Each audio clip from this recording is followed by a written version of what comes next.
Hello, everyone. I'd like to welcome you all to the Bureau of Land Management and U.S. Fish and Wildlife Service virtual public meeting for the Coastal Plain Oil and Gas Leasing Program Draft Supplemental Environmental Impact Statement, or SEIS.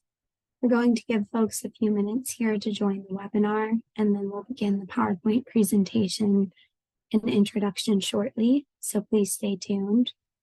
I do want to note that closed captioning is available by clicking the live transcript button at the bottom of your Zoom toolbar, and then you'll select show subtitles. Thank you everyone for your patience as we wait for more folks to join.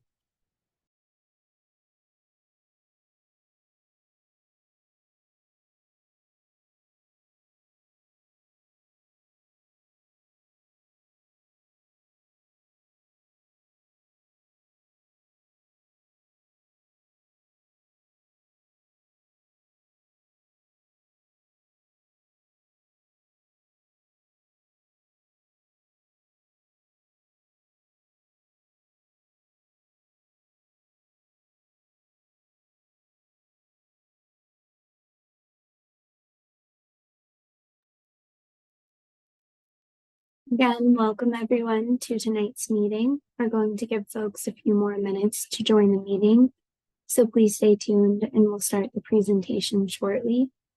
Again, I do want to note that closed captioning is available by clicking the live transcript button icon on your Zoom toolbar, and then you'll select show subtitles. We'll just give it a moment here while everyone joins.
Thank you everyone for your patience. We'll go ahead and start the meeting shortly, but we'll just give everyone a few more moments to join.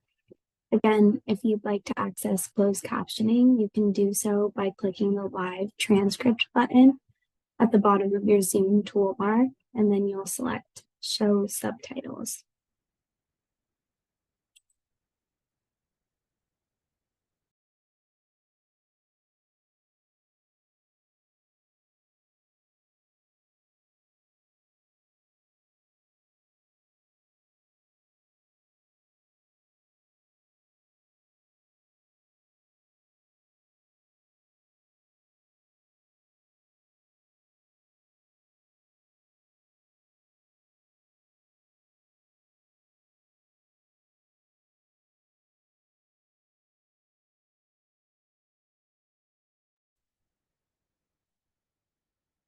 Hello, everyone. We're going to go ahead and get started with our meeting tonight. I would like to thank you all for joining us.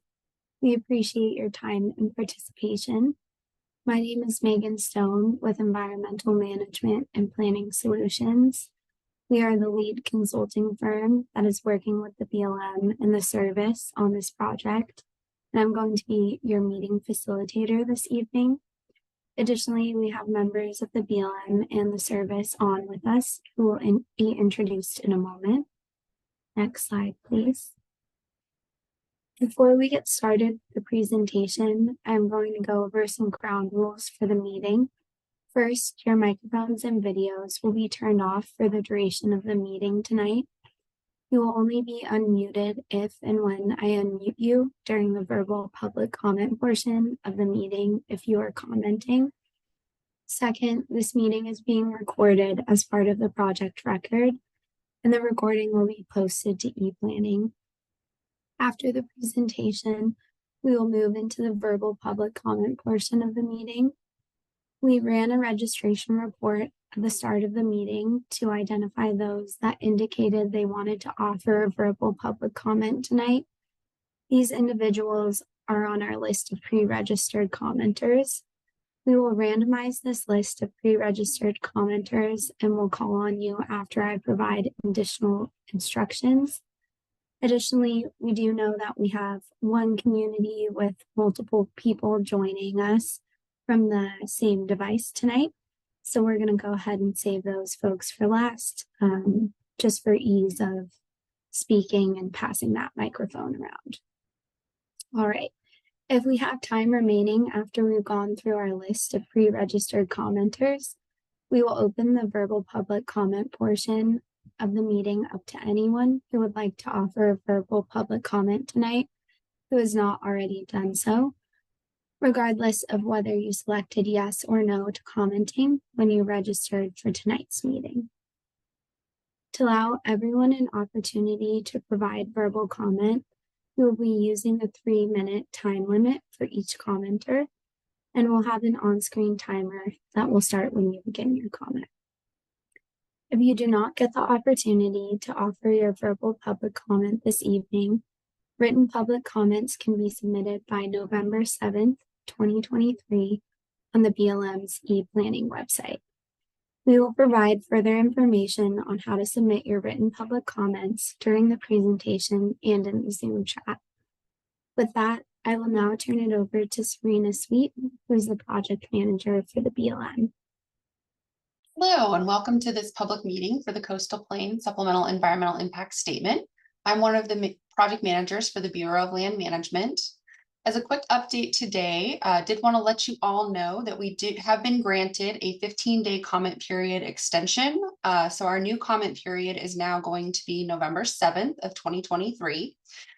You'll note when we provide the video here in just a few minutes that it still mentions October 23rd as the end of the comment period. This all happened very quickly, so we haven't had time just yet to update that video, but we will be for future public meetings.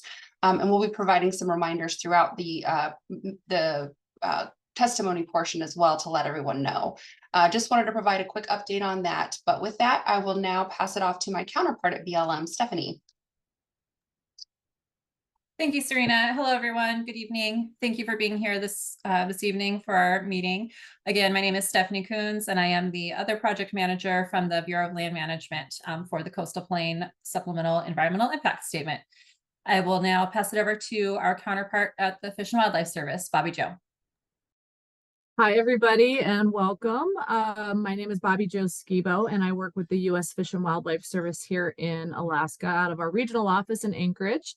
I currently reside in Palmer, Alaska, and just really appreciate everybody's input. This is our third virtual meeting, so we're very excited, and we are very excited for that extension. So I know some of you on this call probably were hopeful to hear that, so thank you, Serena, for that great news. Just as a heads up, I want to let folks know we are still working in a telework environment due to the pandemic and have not returned back to our offices. So I'm just going to let folks know that I may go off camera at times. I do have children here, after school hours. So thank you for understanding that. And I don't want to be rude, but if I shut my camera off, it's probably due to something going on here at home. But I will be listening very carefully, and I look forward to all the input. And thank you for the folks from Canada. I just saw we've got some of our international friends here on the call. So welcome. And we look forward to hearing from everybody. All right. And I think with that, we are going to start our video. And this is about a 20-slide, 20-minute presentation. Slide 3, Agenda. Today's agenda includes a welcome and opening remarks from U.S. Fish and Wildlife Service Regional Director Sarah Borio and remarks from Bureau of Land Management Alaska State Director Steve Cohen. We will be providing an overview of the program area and agency responsibilities. We will also provide the background on how we got here and the framework we have used to complete the supplemental analysis for the oil and gas leasing program. In addition, we will provide an overview of the updated range of alternatives, including alternatives A, B, C, and D. We will discuss the tentative schedule for completion and will provide more details on how you can continue to participate in this process. Thank you for your interest in the draft Supplemental Environmental Impact Statement for the Coastal Plain Oil and Gas Leasing Program, which was released in early September. I am Steve Cohen, the State Director for BLM Alaska, joint lead agency on this project alongside the U.S. Fish and Wildlife Service.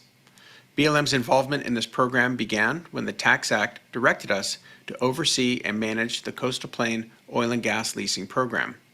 In 2020, the BLM completed an EIS and issued a record of decision for the Coastal Plain Oil and Gas Leasing Program that we know many of you were involved in. In 2021, we received new direction to revisit that EIS and complete a supplemental EIS to address legal deficiencies noted by the Secretary of the Interior. That new direction has gotten us to this stage in the process where we are seeking your input on the draft SEIS. We know many of you care deeply about this place, and we appreciate the opportunity to hear from you. Now I will hand things over to my colleague Sarah Borio, Regional Director of the U.S. Fish and Wildlife Service. Thank you, Steve, and thank you all for your interest in the draft Supplemental Environmental Impact Statement. As the land manager of the Arctic National Wildlife Refuge, the U.S. Fish and Wildlife Service is responsible for upholding the 5 purposes of the refuge: to conserve animals and plants in their natural diversity, to ensure a place for subsistence, hunting, and gathering activities, to protect water quality and quantity, to fulfill international wildlife treaty obligations, and more recently, to provide for an oil and gas program on the Arctic coastal plain. The U.S. Fish and Wildlife Service also has responsibilities under additional laws such as the Marine Mammal Protection Act, the Endangered Species Act, and the Migratory Bird Treaty Act. Throughout the supplemental EIS process, our team has worked hard to ensure that all of the purposes of the refuge were considered as we updated information. We utilized new data, science, and previously submitted and new local and indigenous knowledge. We are glad to have had the opportunity to work closely with the Bureau of Land Management on this draft supplemental EIS. The review and development of the draft was completed by a joint interdisciplinary team of the 2 agencies that took into consideration the valuable input obtained through the scoping process and from our cooperating agencies and tribal governments. The Arctic Refuge is a place that many people care deeply about. The refuge has been homelands of Alaska Native peoples since time immemorial, a place that provides physical and cultural sustenance. It is an important place for wildlife, including denning polar bears, the porcupine and central Arctic caribou herds, and migratory birds that come from all 50 states and as far away as Antarctica to spend the summer and raise their young. Some people have visited the refuge and were inspired by its grandeur, while others only dream of visiting but take solace in its existence. Your participation in the review of this draft SEIS is important to this process. We look forward to considering your feedback and working together to develop the final supplemental environmental impact statement. Thank you. Slide 5, Program Area. The Coastal Plain Program Area is composed of 1,563,500 acres within the 19.3 million acres of the Arctic National Wildlife Refuge. The U.S. Fish and Wildlife Service is the predominant land manager in the program area. Other lands in the coastal plain include Alaska Native lands conveyed pursuant to the Alaska Native Claims Settlement Act, also known as AKST, and other native allotments. Okay, we are now advancing to slide 6, the history of the Arctic Refuge. In 1960, the Arctic National Wildlife Range was established by Public Land Order 2214 for the purpose of preserving unique wildlife, wilderness, and recreational values.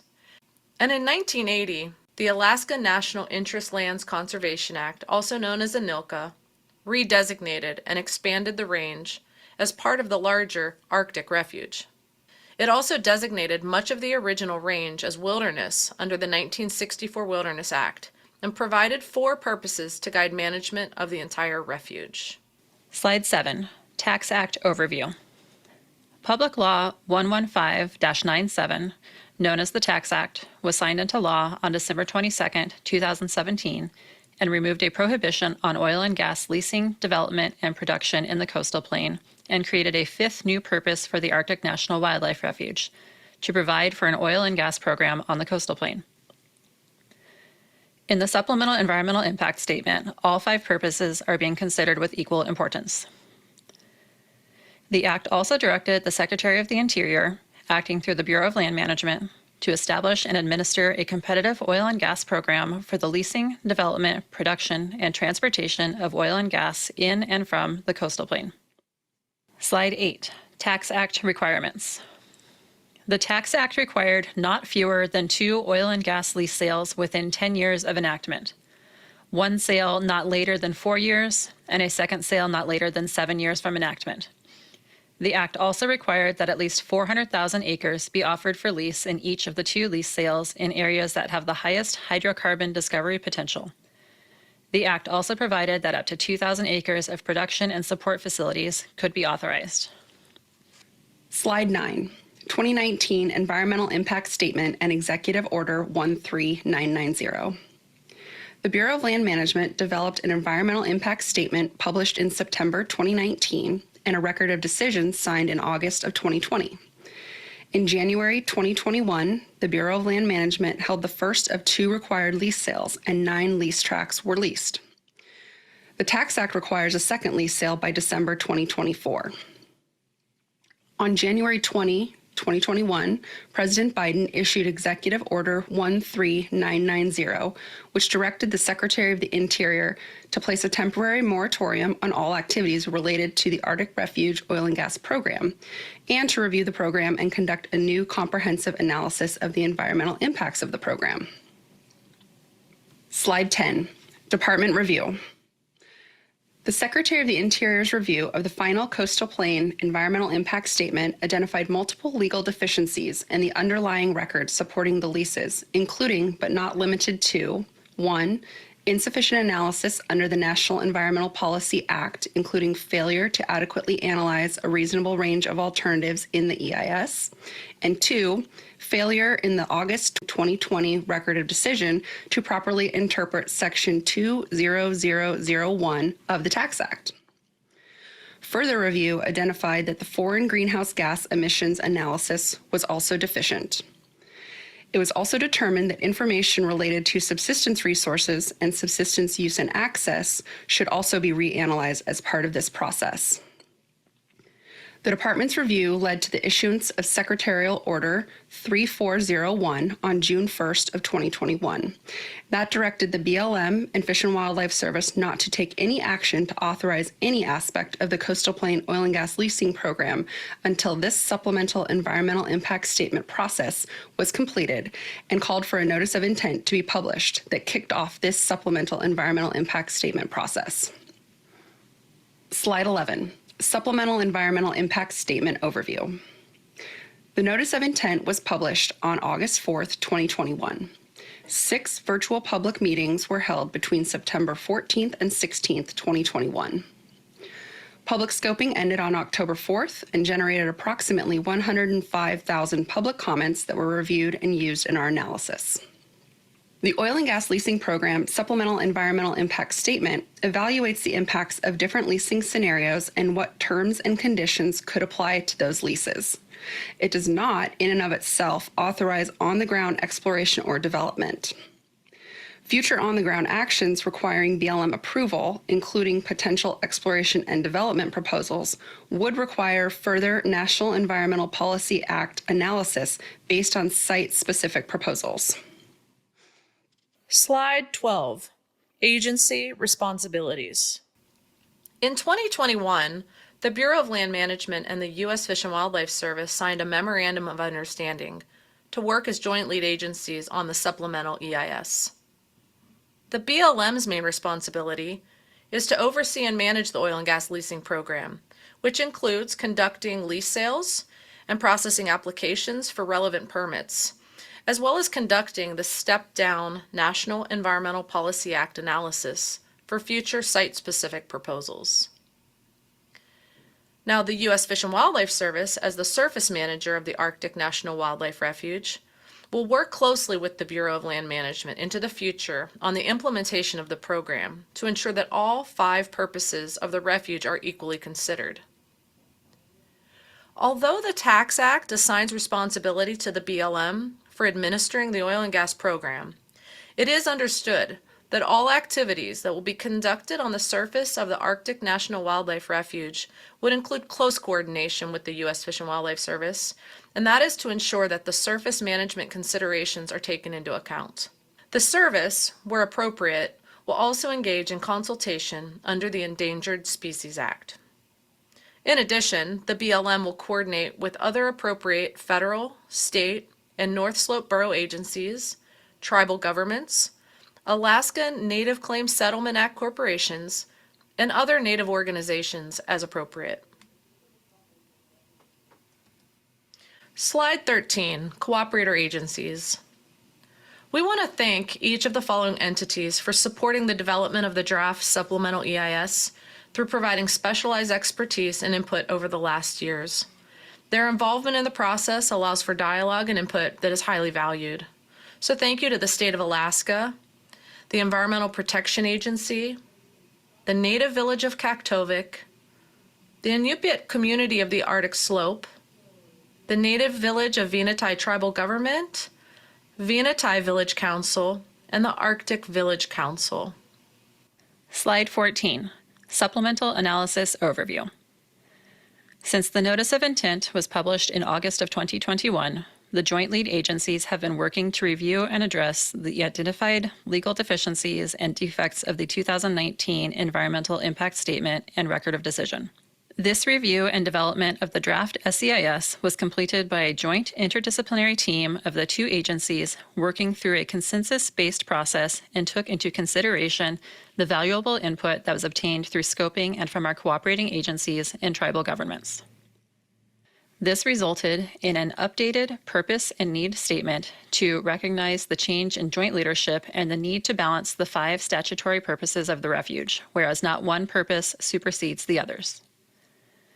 To address the misinterpretation of Section 20001 of the Tax Act, the supplemental analysis also produced a new range of alternatives, including a completely new alternative, Alternative D, and alternatives that are estimated to have less than 2,000 acres of surface disturbance, Alternatives C and D, compared to the original EIS that had 2,000 acres of surface disturbance across all action alternatives.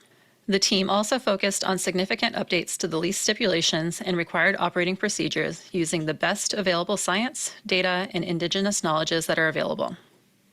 The reasonably foreseeable development scenario was also updated and refined to help us in our analysis.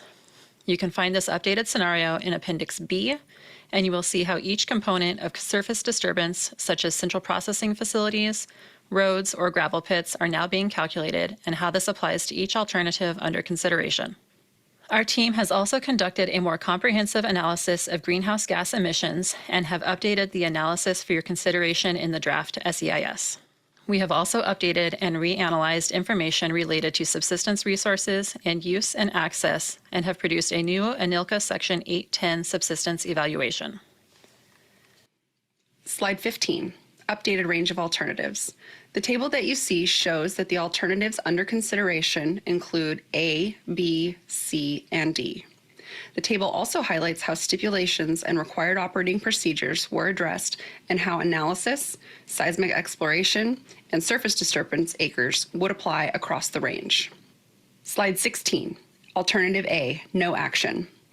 Alternative A would not fulfill the direction under the Tax Act to establish and administer a competitive oil and gas leasing program. We're required to include analysis of the no action alternative in our NEPA documents. Under Alternative A, the no action alternative, no federal minerals in the coastal plain would be offered for future oil and gas lease sales following the record of decision for the supplemental EIS. Under this alternative, management actions and resource trends as described in the 2015 Arctic National Wildlife Refuge Revised Comprehensive Conservation Plan would continue. Alternative A is being considered to provide a baseline for the comparison of impacts under the action alternatives. Because no leasing, exploration, or development would occur under this alternative, no production would occur, and no surface would be disturbed by oil and gas activities. Slide 17, Alternative B. Alternative B uses the same lease stipulations and required operating procedures as Alternative B from the 2019 Environmental Impact Statement, with minor edits where appropriate. This alternative would offer the opportunity to lease the entire program area with the fewest acres of no surface occupancy stipulations. However, it would provide additional protections in the form of other lease stipulations and required operating procedures that would apply to post-lease oil and gas activities to reduce potential impacts. An estimated 2,000 acres of surface disturbance would occur under Alternative B. Once 2,000 acres of disturbance are reached, then no additional disturbance would be allowed pursuant to the Tax Act. Seismic exploration would be allowed to occur across the entire program area. You can view more regarding the areas of the coastal plain that would be available for lease sale and applicable stipulations under Alternative B in Maps 2-1 and 2-2. Slide 18. Alternative C. Alternative C includes the same lease stipulations and required operating procedures as Alternative D1 in the 2019 Environmental Impact Statement, with minor edits where they were appropriate. The key changes under this alternative for the leasing SEIS include the following. Seismic exploration would only be allowed in areas made available for lease sale, and the reasonably foreseeable development scenario of surface disturbance would be 1,464 acres, and this is a reduction of 536 acres from Alternative B. Under Alternative C, portions of the coastal plain would not be available for lease sale as shown on Table 2-1. In addition, a large portion of the remaining area would be subject to what is considered no surface occupancy stipulations. These stipulations prohibit infrastructure on the surface, but still allow the lessee to access and produce oil and gas from the subsurface. In some instances, more prescriptive required operating procedures are analyzed under Alternative C than under Alternative B. And you can view more regarding the areas available for lease sale and the applicable stipulations. Those will be found on Map 2-3 and Map 2-4. Slide 19, Alternative D. Alternative D is the new alternative, and it addresses the National Environmental Policy Act deficiency identified by the Secretary in Secretarial Order 3401. Alternative D was derived from Alternative D2 in the 2019 Environmental Impact Statement. It also offers the minimum amount of acreage required by the Tax Act. This new alternative incorporates more protective lease stipulations and required operating procedures than any alternative previously analyzed. It has the most acres with no surface occupancy stipulations, and it stresses protection of the 4 conservation-oriented statutory purposes of the Arctic National Wildlife Refuge. It also has an area identified for no leasing in the lowest hydrocarbon potential area, which also happens to correspond to high-quality caribou habitat as well. In considering where to apply no surface occupancy stipulations, the joint lead agencies took into account the use of horizontal extended reach drilling, which can extend up to 6 or more miles from the surface drilling location. Alternative D was developed collaboratively by the joint lead agency specialists and with input from cooperating agencies and input and indigenous knowledge from our tribal governments. The reasonably foreseeable development scenario estimates that the total area of surface disturbance under Alternative D would be 1,040 acres, and this is the least of the action alternatives as shown in Appendix B. Additionally, and similar to Alternative C, seismic exploration would only be allowed in areas available for lease sale. You can view more regarding the areas of the coastal plain that would be available for lease sale and applicable stipulations for Alternative D in Map 2-5 and Map 2-6. Slide 20, Schedule and Next Steps. The public review and comment period will run from September 8th through October 23rd. The final SEIS will be published in winter of 2024. The record of decision will be published in the spring of 2024. The second lease sale must be held no later than December of 2024. Slide 21, how to participate. Thank you once again for being here and for sharing your valuable perspectives on the draft Coastal Plain Supplemental Environmental Impact Statement. Please take note of the ePlanning website, where you will be able to submit your written input and can also keep abreast of any upcoming meetings or notifications. Thank you, and we will now begin our public testimony.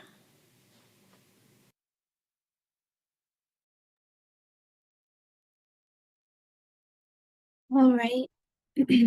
I'm now going to read through instructions for those participants who indicated they wanted to offer verbal public comment when they registered for this evening's meeting. Again, we have a list of these participants. As we proceed, participants will be asked to provide their comments in a randomized order. However, for those joining where multiple people are in the same room and would like to provide a comment, we will save you for near the end of the pre-registered commenter list. Again, if you registered before the start time of tonight's meeting, you're on our pre-registered commenter list. When it is your turn to provide your comment, we will read your name aloud from the list and display your name on the screen. We will also display the name of the commenter who is next in line. When you hear your name called out, please use the raise hand feature so that we know you're available and ready to offer your comment. You can access the raise hand feature by clicking on either the reactions icon or the participants list icon, which are both located at the bottom of your Zoom screen. If you wave your mouse back and forth across the bottom of your screen, the icon should appear. You may need to exit your full screen view in Zoom. You can then select the raise hand feature located either in the reactions icon or at the bottom of your participants list. Or if you're calling in through the phone, please press *9 on your phone keypad to raise your hand. Once you've raised your hand, you will then be unmuted so that you can provide your verbal public comment. You may be double muted. If that is the case, we will prompt you to unmute yourself on your end so that we can hear you. We ask that you please spell out your first and last name for the record before providing your verbal public comment. And note if you are representing an organization or group. As mentioned earlier, we will allow 3 minutes for you to offer your comment. I will prompt you to wrap up your comment when you reach this 3-minute limit.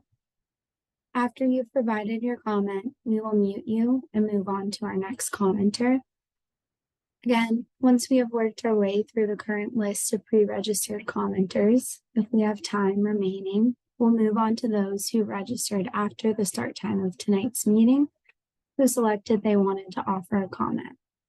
If we still have time remaining after we've worked our way through those participants, we will open the verbal public comment portion of tonight's meeting up to anyone who would like to offer a comment today, regardless of if you have done so already or not.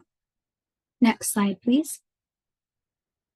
On the screen, I've included some graphics showing where you can access that raise hand feature. So on the left, you'll see the participants icon, which is one way you can find the raise hand icon. And then the other option is clicking on that little smiley face, the reactions button, and you can find the raise hand feature there. So we'll pause here, let everyone look at that. We'll move to the next slide. We're now going to officially start the verbal public hearing portion of tonight's meeting to receive comments related to the SEIS. It's around 5:30 Alaska time, so we'll get started. Again, this verbal public comment portion of the meeting is being recorded as part of the official record. As a reminder, your camera and mic control settings are restricted during this time.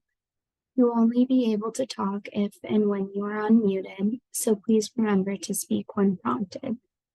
The BLM and the service want to hear from all members of the public, so we'll be using the following guidelines. First, please be mindful of the length of your comment so that everyone who wants to speak has an opportunity to do so. Second, please be respectful of others and their viewpoints. Third, please refrain from using profanity. While passion is welcome in your comment, policy requires that we mute anyone who uses inappropriate language because we are recording this meeting and others may be live streaming. So please avoid inappropriate language. If that does happen, we'll ask you to provide your comment at the next virtual meeting, which will be October 17th. And then again, we do want to remind everyone that the comment period has been extended officially by 15 days. The video that you saw earlier, we haven't had time to update that quite yet, but the new deadline for you to submit your written or electronic comments is November 7th, 2023. So with that, we'll go ahead and begin with our first pre-registered commenter, who's Steve Benson. And I see that we have Steve in our participants list, so we'll just give them a moment to see if they'd like to still provide a comment. And I don't see, oh, perfect. I see Steve has raised their hand. Hi there. Hello, can you hear me? Yes, we can hear you. Can you Great. please state your first and last name for the record? Sure, my name is Steve Beeson. I live in Los Angeles. Thank you, So I Steve. continue? You can begin your comment. Okay. I want to testify on behalf of U.S. citizens, in the lower 48, but all U.S. citizens, because this is in regards to public land, which is very important that we have something to do with this. First, it's what the name says. It's a wildlife refuge, and so I'll never understand why wildlife refuge would be having to be leased commercially to oil and gas companies. But that's beside the point. I would just say at this point it should be a no. But there's also a large population of native population and wildlife species dependent upon the preservation of that land that they depend on for subsistence. I know that the caribou come down onto the plains to calve, and you can't. It's crazy to have this mass migration, and right in the middle of it is they're drilling for oil and gas. It just doesn't make sense to me. So I think it must remain pristine to ensure the continuation of these animals and the plants and the native people, because they consider it sacred land, and they haven't done anything. They don't even hunt the animals there on the plain because they go down there to have their babies. So I would hope that that alternative D, which seems to be the major contender, is the only viable plan, and that if not the prohibition of all future leasing for future gas exploration and commercialization, including seismic testing, which is very harmful to all residents. So thank you to all those who helped cancel the existing leases, and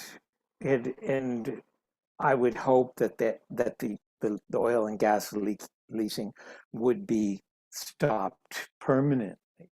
So thank you again for the U.S. Department of Bureau of Land Management and the U.S. Fish and Wildlife Services for the work that you've done on this. And I just hope that we can continue to have a successful outcome. Thank you for your comments, Steve. We'll go ahead and place you back on mute and lower your hand. All right. Our next pre-registered commenter is Michael Boardman. I see Michael has their hand raised, so I'll go ahead and unmute them. Hi, Michael. Can you hear us? I can hear you. Can you hear me? We can. Can you please spell your first and last name for the record? Michael, and my last name is Boardman, Boardman. Thanks, Michael. We'll go ahead and begin your comment now. Okay. I'm from North Yarmouth, Maine, and I'm a wildlife artist. And I have a personal connection with artists with Arctic Refuge in the coastal plain specifically, because in 2019, the U.S. Fish and Wildlife Service selected me to be their artist in residence, and I was able to spend time with ornithologists on the coastal plain studying the breeding and migratory birds that raise their young there. So speaking on behalf of hundreds of thousands of passionate birders in the lower 48 and in Alaska, and sports people throughout the U.S., who enjoy watching birds and connecting with birds and hunting birds, I think it's really important that we preserve the coastal plain habitat. I can't see that that oil and gas leasing and development is what's the word I'm looking for, is will work well with all the wildlife needs that unique habitat needs. So I want to thank the Biden administration for canceling the remaining oil and gas leases. It's an important first step towards securing the area for wildlife and for native needs, and for the other three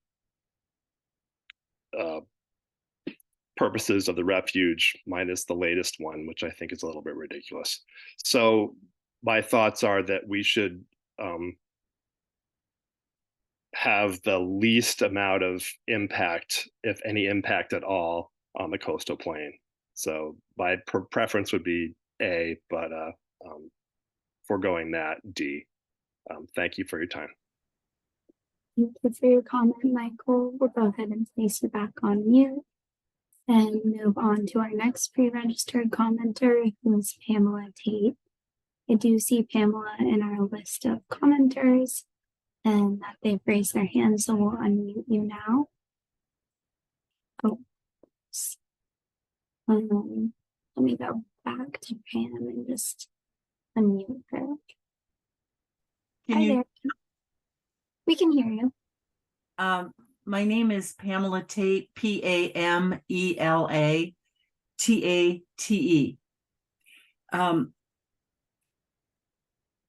Go ahead, Pam. Okay. I live in Oak Park, Illinois. I'm the chair of campaigns for the Chicago Metro chapter of Climate Reality. I too am pleased that the Biden administration canceled the remaining oil and gas leases. And I agree with the prior speakers that alternative A would be ideal. I understand that there's the Tax Act, but I would really prefer to see alternative A if there would be any way to make that happen. Because if you really look at the broader context, all oil and gas drilling, all of it, should be stopped, because the emissions from fossil fuels are killing not only the species on our planet, but will have a terribly damaging impact on the species in the Arctic Wildlife Refuge. It's so clear from the fires, the hurricanes, the flooding, the droughts, water scarcity, that we are in trouble. And the more that we allow drilling for oil and gas anywhere, but especially here, the more we allow it, the worse off we're going to be. I believe that all the alternatives, including D, not A, but B, C, and D, will harm the species that depend on the coastal plain. It may be that they'll harm them less if we do alternative D, but it will still harm them. This refuge is a treasure. It is so important for wildlife that it not be disturbed. That is what refuge means. We have so few places left on the planet where wildlife can thrive and where their habitat is intact. Why we would want to harm this one, especially when the climate crisis is already so severe, I do not understand. The oil and gas industry has known for decades what fossil fuels would do to warm the planet and the damage that is done below the ground as well as above the ground when they do their drilling and their distribution or transmission. They hid this information from the public. They misled us. We just can't let their desire to make more money on drilling and distributing win out over the survival of species, both in the refuge and elsewhere. I have 5 grandchildren. I don't want to leave them a world that's becoming uninhabitable. So I urge you not to approve any of the alternatives unless you could somehow approve alternative A. Thank you. Thank you for your comment, Pamela. Go ahead and place you back on mute and move to our next commenter, who is Ellen Montgomery. Ellen, if you'd still like to provide a comment, please access that raise hand feature. Perfect. Hi there, can you hear us? Yes, can you hear me? We can. Can you please Great. state your first and last name for the record? Yes, my name is Ellen Montgomery, and I'm the Public Lands Campaign Director for Environment America. I want to first thank the staff of Bureau of Land Management and the Fish and Wildlife Service for this opportunity to comment. Alaska's Arctic National Wildlife Refuge is one of the most special places on Earth. From the Brooks Range to the coastal plain, the landscape is home to polar bears, polar bear mothers and cubs, the 200,000 strong porcupine caribou herd, and millions of migratory birds from all 50 states and 6 continents. Drilling on the coastal plain would be devastating to this refuge, from driving away wildlife and leaving scars across the landscape to worsening the climate crisis, which is warming the Arctic twice as fast as anywhere else on Earth. Thank you to President Biden and the administration for canceling the remaining leases in the refuge. And thank you for revisiting the coastal plain leasing program and conducting a supplemental environmental impact statement. I'm concerned that all of the alternatives proposed would harm the caribou and other species that depend on the coastal plain. And I urge both agencies to do everything in your power to protect the caribou, polar bears, and other wildlife that depend on this area. The construction, infrastructure, and pollution that comes with drilling threatens the tundra and the animals that live there. Oil and gas drilling simply doesn't belong in a wildlife refuge, and especially not this Arctic treasure. Thank you.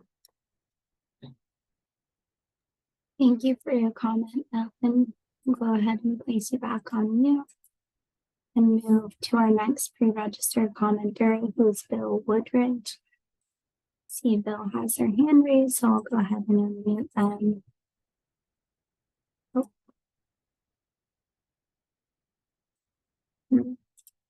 Just a second here, I'm having a little trouble unmuting Bill. There we go. Hi, Bill, can you hear us?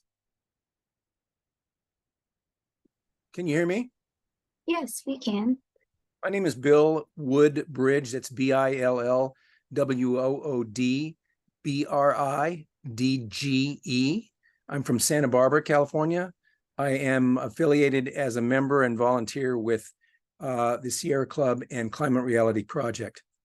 First of all, I'd like to thank you for canceling the remaining leases from the 2021 lease sale and for doing a new environmental impact statement. However, the oil and gas industry has 2,000 unused leases at their disposal, and that's just in the Gulf of Mexico. Why they need more, I don't know. What seems completely hypocritical to me is, with all of the earth burning up and the wild and crazy floods caused by climate change, why we need any more oil than is already available in existing wells, I don't know. It seems hypocritical that the government wants to reduce the environmental emissions, yet goes on and on offering more leases to the very industries that are warming the environment. I'm very concerned that all of the alternatives, except for maybe alternative A, would harm the caribou and other species that depend on the coastal plain. Oil and gas drilling simply doesn't belong in a wildlife refuge, and especially not this Arctic treasure. It's too important for wildlife. Once this area is trampled and destroyed and the animals are gone, it can't recover. It won't come back and they won't come back. We need to protect Arctic people, the tundra, and the wildlife. I hope that you will do whatever you can to use alternative A to prevent any further drilling of oil wells or gas wells and any disturbance of the caribou and any other wildlife on this territory. It's a rare area, the likes of which we don't have any more of. And once it gets destroyed or trampled, we can't get it back. I really am concerned about this. I just don't understand the logic in offering more oil drilling, especially in these rare lands, when we don't have any more of them. It's just unimaginable. I can't understand why anybody would go along with this or suggest this. Please consider stopping any future drilling and any trampling and of this area and the wildlife area for these animals. Thank you very much. Thank you for your comment, Bill. Go ahead and place you back on mute and move to our next pre-registered commenter, who is Christy Wen. And I see they have their hand raised. Hi there, can you hear us? Yep, can you hear me? Yeah, thanks, Christy. Can you spell your first and last name for the record, please? Yes, good evening. My name is Christy Hoyne, CHRISTIHEUN, and I'm calling in from Traditional Denied Lands. I represent the nonprofit Defenders of Wildlife. Thank you. You can begin your comment. Thanks. First, I would like to offer my heartfelt thanks to the Biden administration for canceling the existing drilling leases on the Arctic Refuge coastal plain.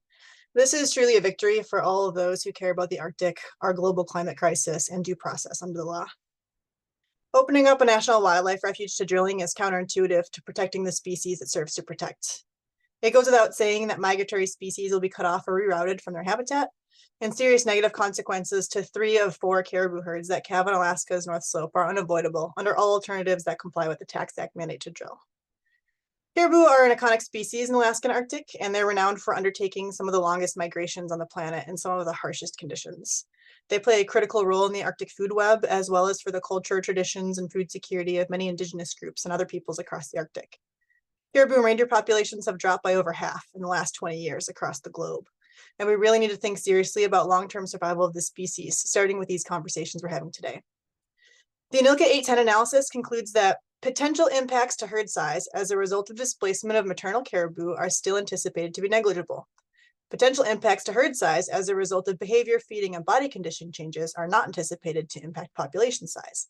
Thus, caribou abundance for Kaktovik, Arctic Village, and Venati would not be significantly impacted.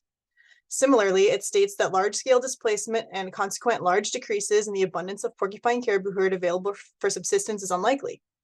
Such conclusions are neither supported by the literature in line with indigenous knowledge cited in ANILCA 810 analysis, nor are they in alignment with the results of the best available scientific modeling of population implications of development. Such a conclusion is also in conflict with other statements in the DSEIS, including changes in caribou behavior will likely occur as a consequence of disturbance and could result in energetic costs having demographic impacts. Displacement of calving caribou by active roads is likely to persist despite repeated annual exposure. And in the cumulative sense, climate change is expected to change the survival rates and distribution of terrestrial mammals, including caribou. The conclusion that large-scale shifts in displacement are unlikely also ignores the documented shifts in calving distribution of the Central Arctic herd away from industrial areas as they were developed. As were pointed out in our comments on EIS scoping, the 2019 DEIS, and the SEIS scoping, there are several reasons why the porcupine herd is expected to react more strongly to development than the Central Arctic herd. Many of these were also pointed out previously by USGS. One major factor which does not appear to be discussed in this round of the DSEIS is that the coastal plain is narrower within the Arctic refuge compared to the main Central Arctic herd range, leaving less room for shifts in species away from development.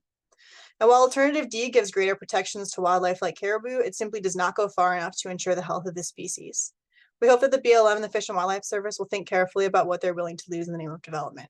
Thank you very much. Thank you for your comment, Christy.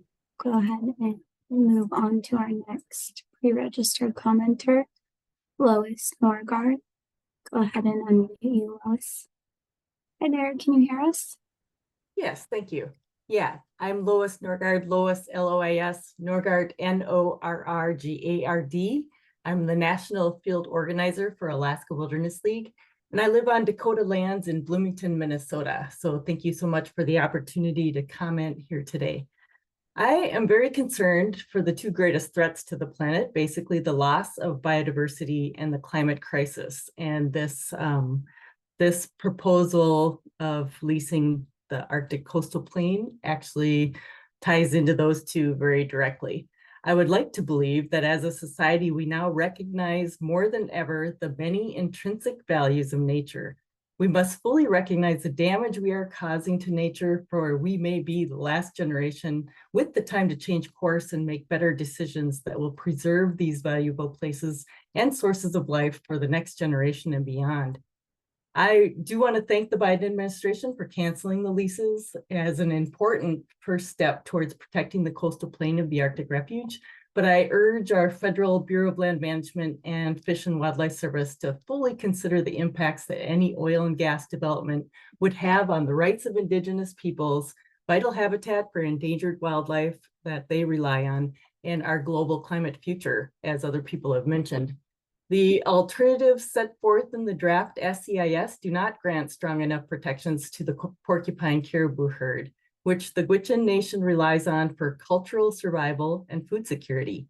There is not enough protection for onshore denning habitat for polar bear. The SEIS is inconsistent in protecting polar bear denning habitat, so stronger protections are needed for both the Canning River Delta and the Camden Bay area. Even under the most protective alternative put forth under D, the no surface occupancy stipulations are broad and undefined, and there still appear to be loopholes that would allow for infrastructure and development. If no surface occupancy stipulations are meant to provide protections for leased tracts, they must be well-defined and unwaivable in the final EIS. I just want to say thank you for the time to comment here this evening. Thank you, Lois. We'll go ahead and mute you and move on to our next commenter. And we will lower your hand. Our next pre-registered commenter is Elena Tillman. Elena, I know you've had your hand raised for a while. Thank you for your patience. I'll go ahead and unmute you now. Hi there. Thanks so much. Hi there. I'll try to keep it brief since others that came before me spoke pretty eloquently. My name is Elena Tillman, E-L-E-N-A, T-I-L-L-M-A-N, from Western Massachusetts. I'll go ahead, again, echoing the others that have thanked the Biden administration for canceling the remaining leases, and really appreciate a new EIS. I do have a strong preference for alternative A, barring that the much less favorable D. Again, all oil and gas drilling destroys biodiversity throughout the entire planet, but especially in the Arctic ecosystems. I'm really shocked that this could occur in an alleged refuge. Any drilling is catastrophic, but especially on coastal land, and especially given the volatile climate events and crisis that we're facing. For me, it's just simply too critical to have any alternatives on the table other than A. I worry about the planet that our children and grandchildren are inheriting. So I'm concerned that all of the alternatives proposed would harm the biodiversity, the species, and the land that depends on the coastal plain. And again, echoing other sentiments that it's just too important for wildlife to really consider any other alternatives. Thank you very much. Thank you for your comment, Elena. We'll go ahead and mute you and move on to our next pre-registered commenter, Kat Haber. On you now, Kat. Hello. I'm zooming in from Homer, Alaska. I have lived here for 27 years. In 2005, the 8th World Wilderness Congress was held in Anchorage. Subsequent to that, I have been serving on the Wild Foundation board. in 2008, I testified in Congress about the Alaska National Wildlife Refuge with Sarah James, who is a Gwich'in, and others from that tribe. What I'd like to say is that what's it going to take? Yes, we have canceled the leases this time, but what are the structural changes that need to happen so that we don't have to spend our lives asking to take care of our wild places? Your mission, BLM, is stated as to sustain the health, diversity, and productivity of the public lands for the use and enjoyment of present and future generations. This fifth Tax Act of 2017 added on to the reasons why the refuge is existing is simply inconsistent with the reason why it was set up in the first place. Wilderness has 4 aspects to it. It should be untrammeled. Those thumper trucks doing seismic testing, 64,000 pounds pounding on the coastal plain, that's hardly untrammeled. It's supposed to remain natural. Oil and gas development is not a natural piece of wilderness. It's supposed to be undeveloped. Oil and gas infrastructure, again, is a major industrial infrastructure. And then there are supposed to be opportunities for solitude and recreation.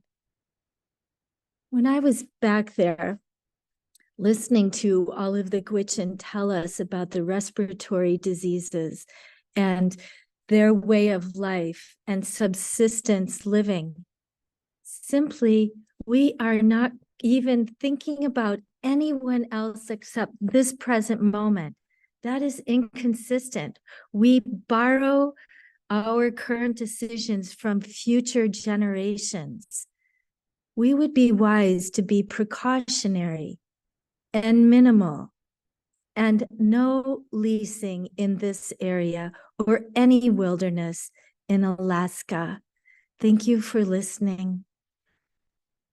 Thank you for your comment, Matt. Appreciate it. I'll go ahead and place you back on mute. Right, we'll move on to our next commenter, John Kirsting. I don't see John in our participants list this evening or any phone callers, but we'll just give it a moment here and see if they're on with us. Do you see someone named Ross on? So Ross, if you're actually John Kirsting, please let us know. Oh, I don't think so. Actually, never mind. Sorry, guys. I think Ross is just getting ready to comment. We will circle back to John if we see that they joined, but for now, we'll move on to Ross, our next pre-registered commenter. Hello. Hi, Ross. Hi, can you hear me? We can. Can you spell your first and last name for the record, please? Sure, ROSSKELSONPETIT. I'm from Miami Beach, and it's just very short. Alternative A, where there's no leasing, cancel all leases in ANWR because of the following reasons. First,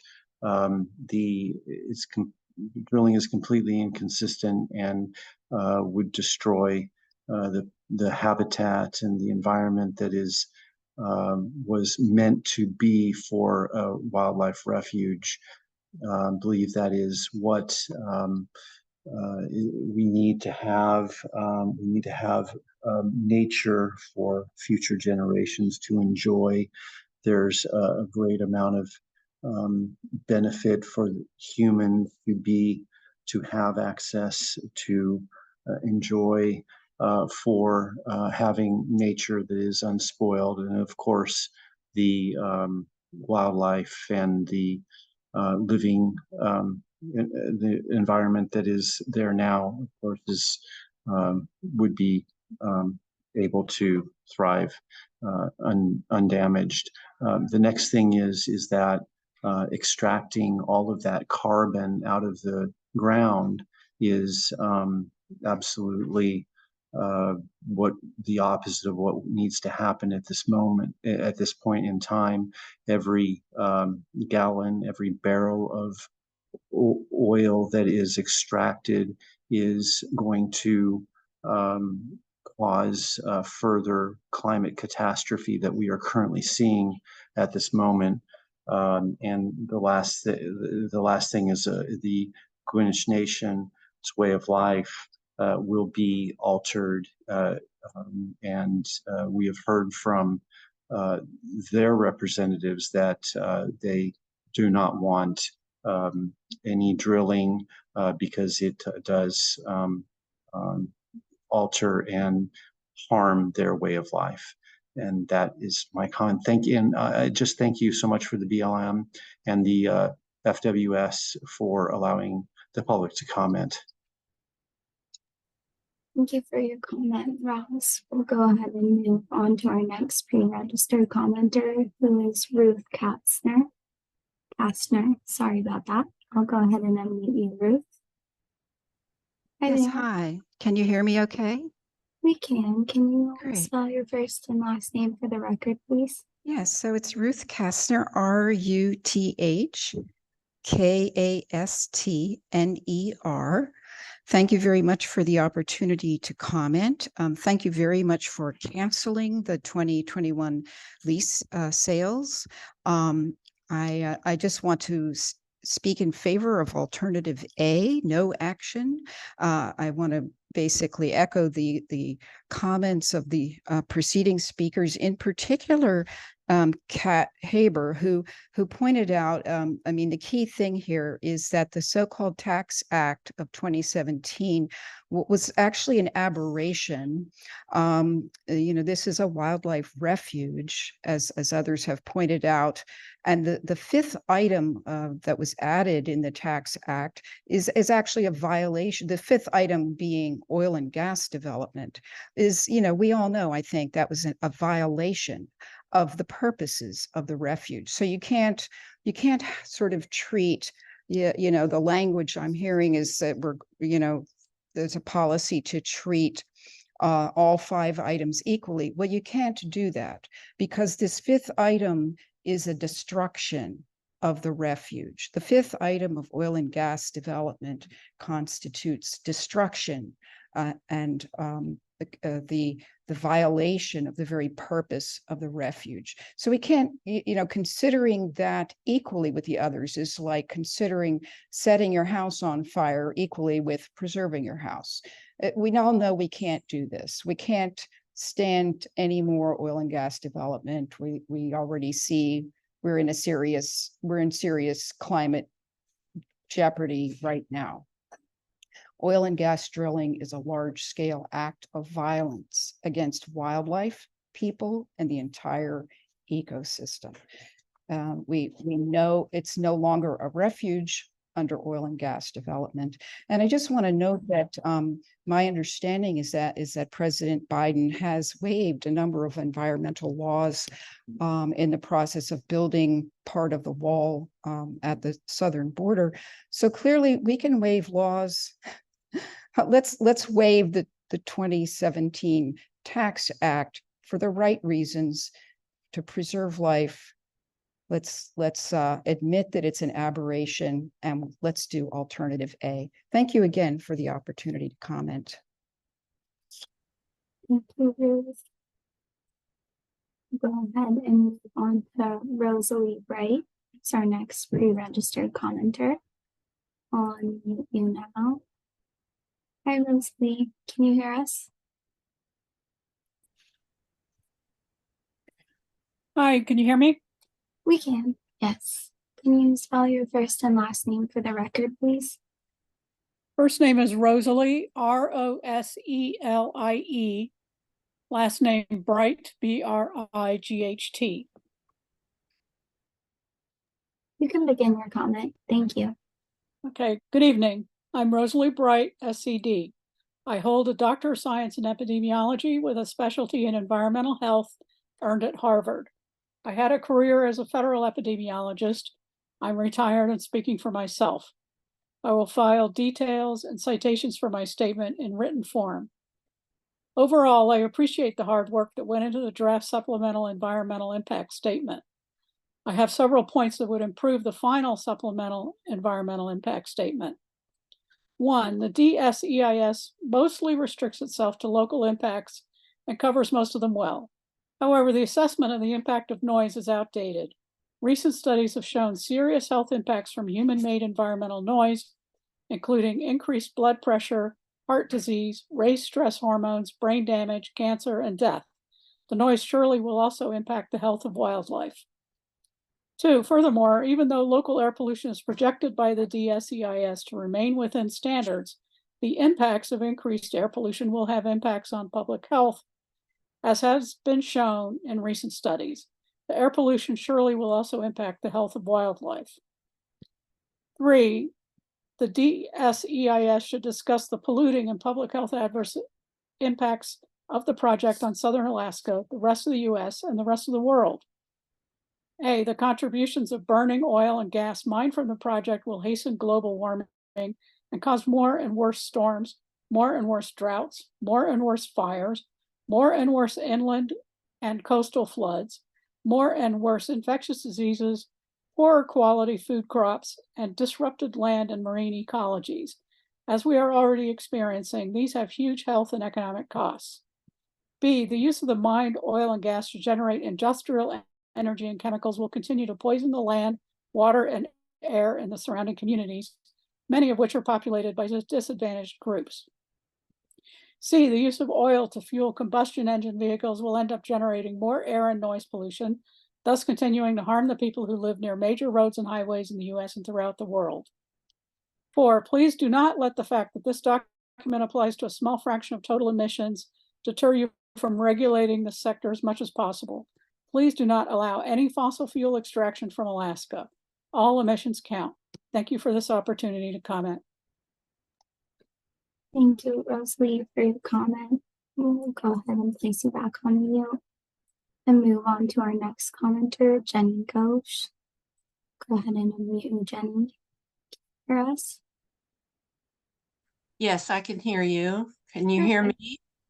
We can. Could you please spell your first and last name for the record? Jenny, Jennie, and my last name is Gosche, Gosche, and I'm the founder of Polar Bear Pals, which provides community education to raise awareness and increase action to help polar bears and all who call the Arctic home.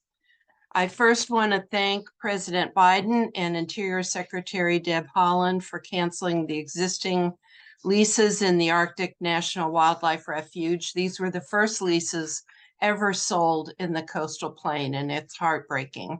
And I thank them for canceling them. I am a polar bear photographer and have been traveling to the Arctic since 2010 to photograph polar bears. I visited Kaktovik, Alaska in 2016 and 2019 to photograph the southern Beaufort Sea polar bears. Since 2019, we have not been able to return to Kaktovik because under President Trump, the Interior Department stopped visiting to Kaktovik because it's adjacent to the Arctic National Wildlife Refuge. The Arctic Sea is melting sooner in the spring and forming later in the fall. Therefore, many of the southern Beaufort Sea polar bears are now denning on the coastal plain of the Arctic National Wildlife Refuge.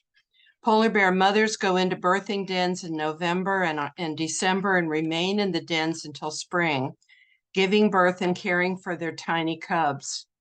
The southern Beaufort Sea polar bear group is one of the most southern of the 19 Arctic subgroups of polar bears. It is a small group of polar bears and is estimated at least half of the cubs born to that group do not survive. Because every cub is important, to keeping a polar bear group healthy, we must not allow any oil or gas development in the coastal plain of the Arctic National Wildlife Refuge.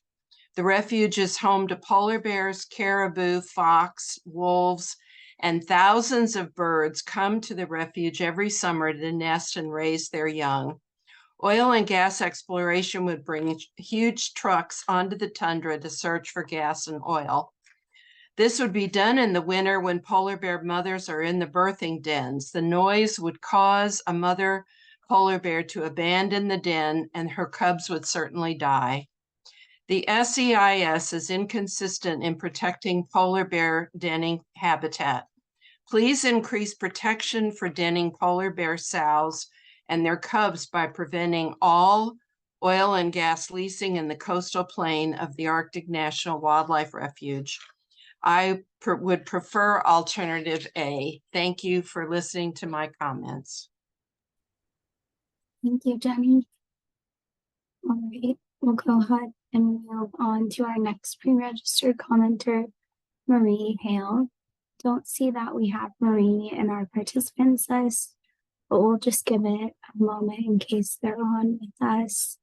And then if not, we'll move to our next pre-registered commenter, Isabel Grant.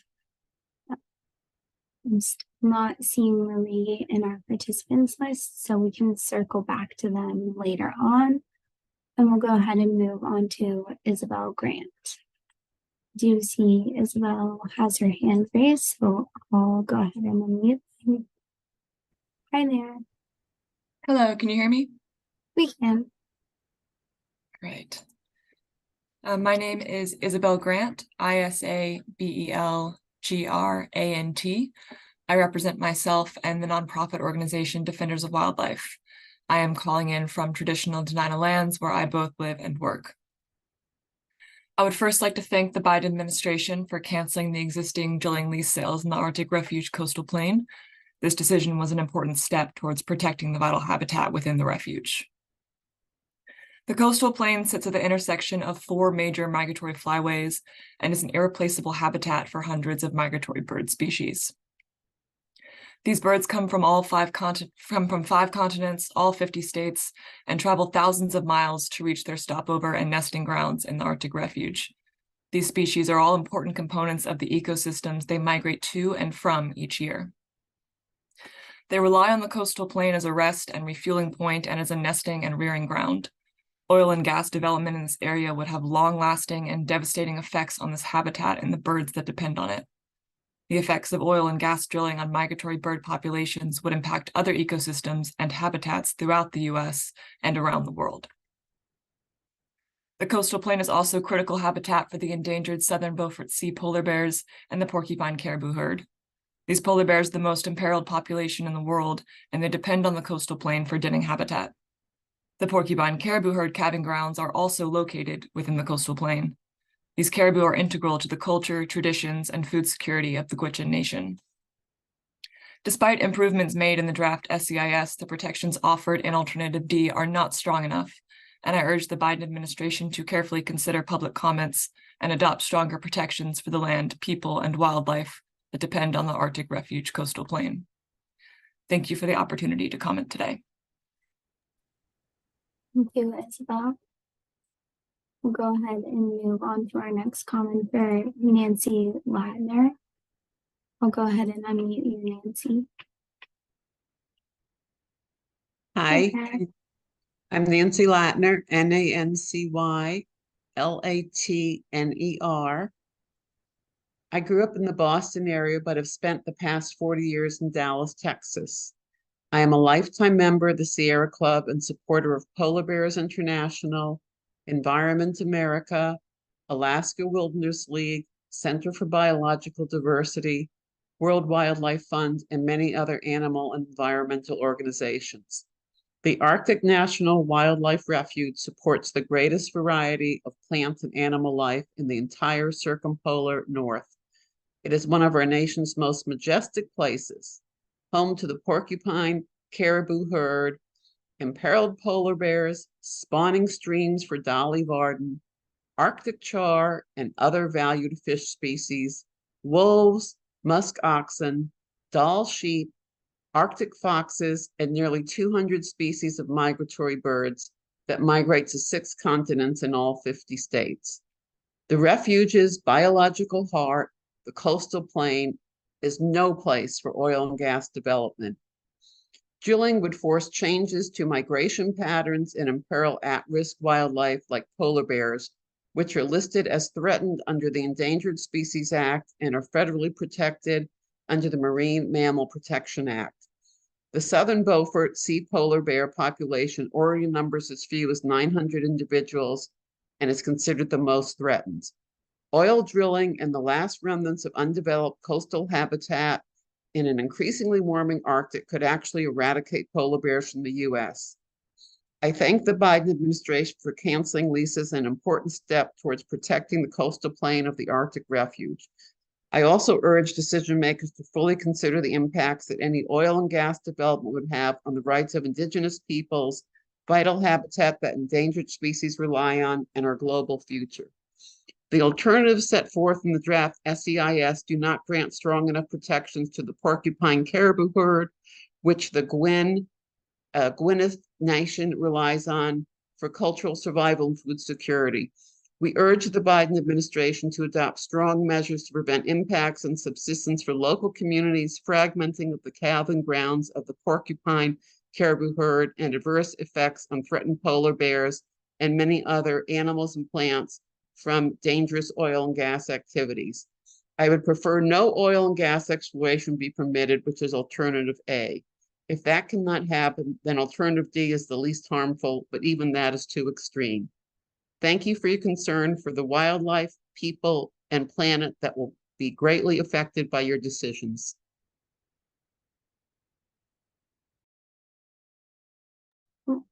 Thank you for your comment, Nancy. We'll go ahead and lower your hand now and move on to our next commenter, Daniel Tandy. Thank you for your patience, Daniel. I know you've been waiting for a moment with your hand up. Can you hear us? Yes, I can hear you, and I will lower my hand. Thank you for hosting this evening. My name is Daniel Tandy. My name is spelled D-A-N-I-E-L. My last name is spelled T for Tom, A-N-D-Y. I am speaking to you well past my bedtime in beautiful Maine in the lower 48. We live on Mount Desert Island, the traditional lands of the Wabanaki, and I'm proud to uphold the traditions of those lands. I want to add my name and appreciation and concurrence with all the comments that have been made prior to my speaking tonight. Everybody has spoken and expressed views that I totally agree with. I'm speaking today not only as myself, a citizen and a taxpayer of the United States and a citizen of the world, but also as a father of 2 children, husband of my spouse, Stephanie. I'm speaking as a small business owner, a U.S. Navy veteran, and I represent what I believe is the majority view of most people in the United States and around the world who have statistically been shown to oppose any type of oil and gas development in the Arctic National Wildlife Refuge. People prior to me have spoken eloquently about the reasons that oil and gas development do not belong there, so I will not add any additional comments, just concur with everything that everyone else has said. I will say that I have been following and working on this issue since 1978. I was proud to work along with the Carter administration on the original Alaska Lands Bill. I'm sorry to say that even though there was much discussion, much exploration, much investigation, much compromise that went into the Alaska Lands Bill, and that a section was included in that bill that simply stated that oil and gas development will not be allowed on the coastal plain of the Arctic National Wildlife Refuge. The Tax Act that has been spoken about simply struck the word "not," and therefore it changed the law to read that oil and gas development will be allowed in the coastal plain of the Arctic Wildlife Refuge. I have both the original bill and the tax bill on my refrigerator, and I look at it every day, and I'm very passionate about doing whatever I can to influence Congress to try to pass this ill-conceived law. That would be the best effort. Barring that, if something has to go forward because the law is on the books, then I would vote, as others have, for alternative A and hope that no oil and gas development will ever be allowed there. If another alternative must be chosen, I would say base that on alternative D, but improve it so that less impact takes place. Thank you for the Biden administration for canceling the existing leases, and thanks for all of your hard work in trying to come up with a reasonable alternative environmental impact statement that addresses all these issues. Thank you for your comment, Daniel. Go ahead and move on to our next commenter, who is Lorraine Netro.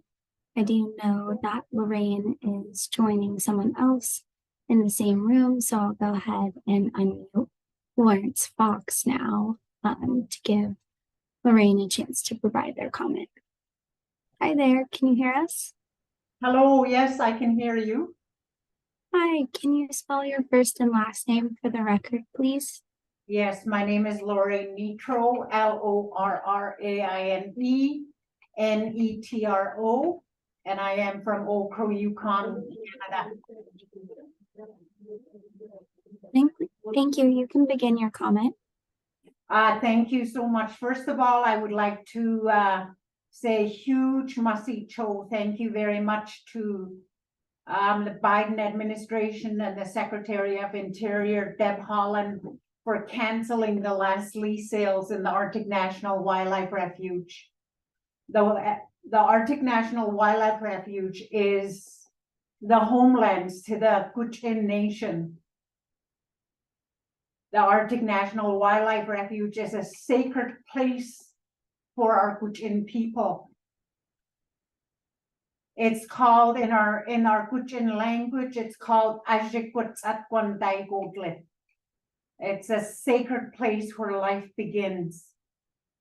And for the last 40 years, the Kutchin people have advocated for protection of our sacred lands.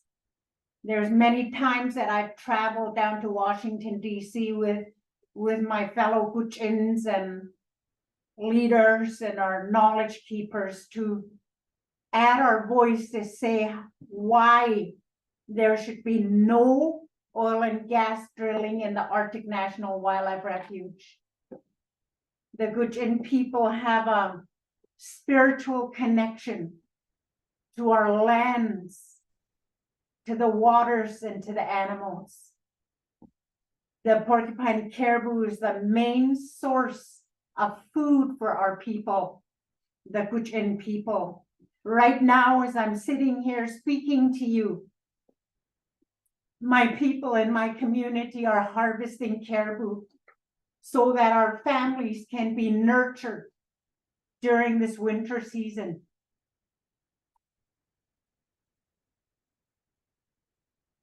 And that practice has been passed down from generation to generation.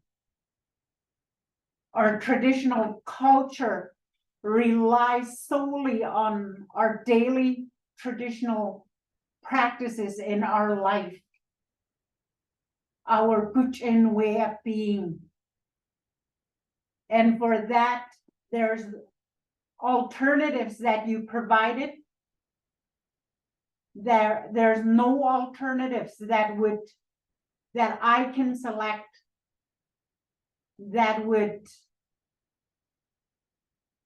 make any kind of changes. It's going to destroy the sacred lands. And all we say and ask is that there's no drilling, no resource development in the Arctic National Wildlife Refuge.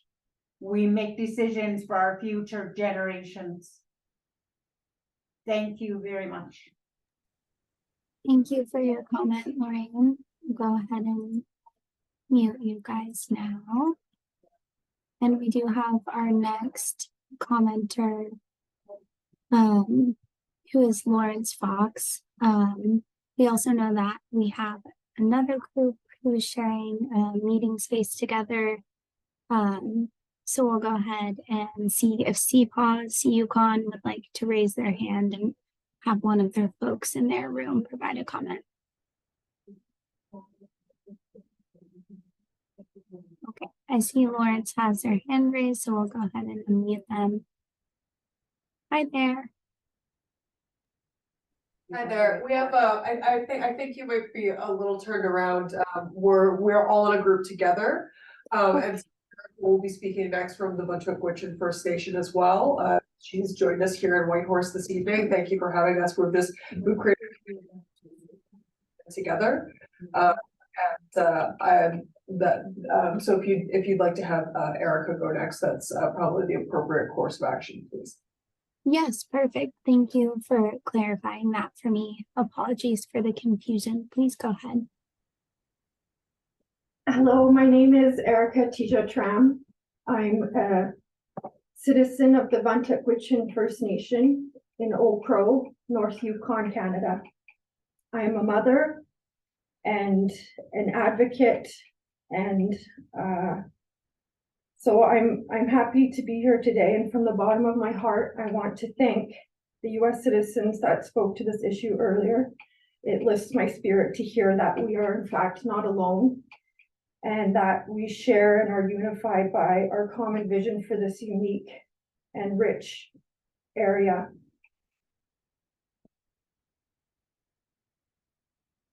The reason the caribou in this region are in the healthiest, most intact state is because of the healthy and intact habitat and the connectivity of the habitat.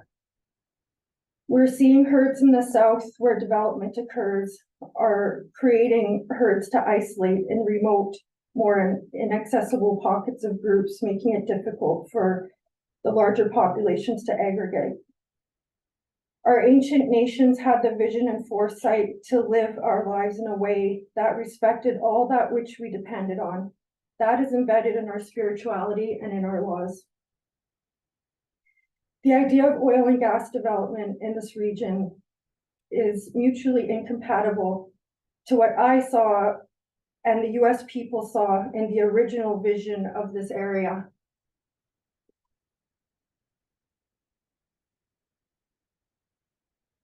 We are in a time where we need to be looking for efficiencies in our resource use.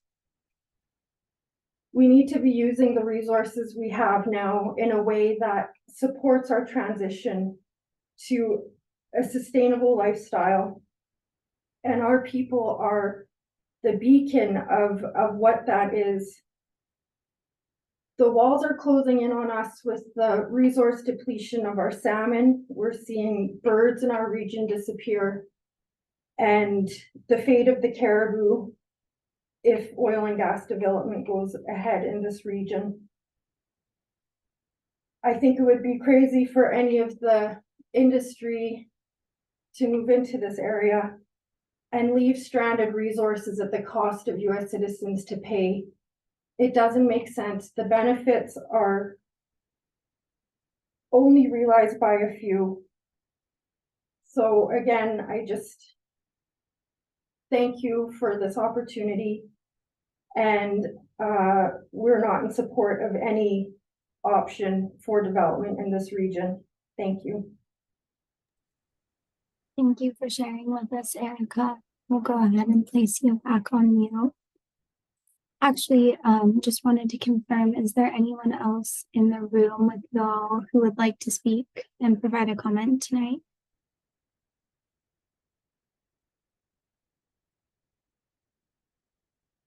You should still have the ability to unmute or feel free to chat us and let us know if there's anyone else who would like to comment. Hi, sorry. I'm Lawrence Fox, LAURENCEFOX. I was CPAWS Yukon.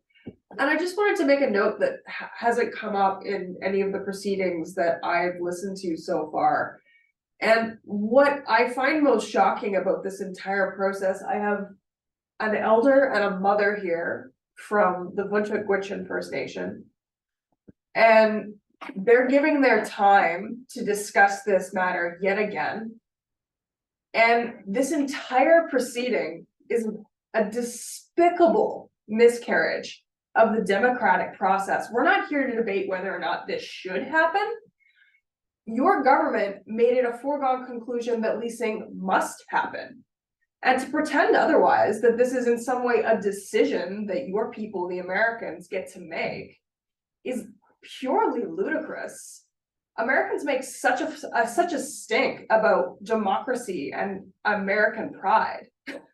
And yet you've allowed your government to tell you what you're going to do in advance of doing it, and then pretend as if they've given you a choice. Are you really, as a people, so complacent that and so used to this sort of excess of authority that we're going to sit here and pretend that bringing out elders and bringing out people and mothers to spend their time defending something they shouldn't even have to defend, regardless of what side of the border they sit on, is democratic? This is entirely unfair, and if I were an American, I would be furious about it. I'm furious, and I'm not even an American. That's all I have to say on the matter. I simply wanted to bring up something that, for whatever reason, had not been previously discussed. Thank you for your time. Thank you for your comment, Lawrence. We'll go ahead and place you on mute. And we're going to move to the Bunchuk community.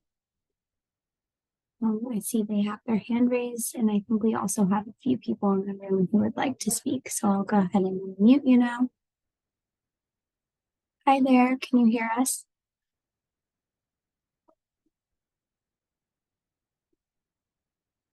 I see that you're unmuted.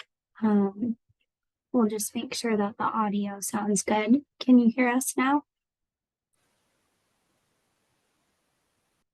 I don't see any audio coming through on your end. Sometimes when this happens, it can be a setting with Zoom connecting to a different speaker. So if you've joined with your computer audio, if you go near the little mute button, there's an arrow at the top. And you can click that and just make sure that you have the right microphone and speaker connected. See you unmuted, so we'll give it a second here. Can you hear us?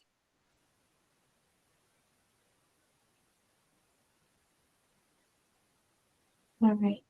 Still looks like we're working on getting that community connected to audio.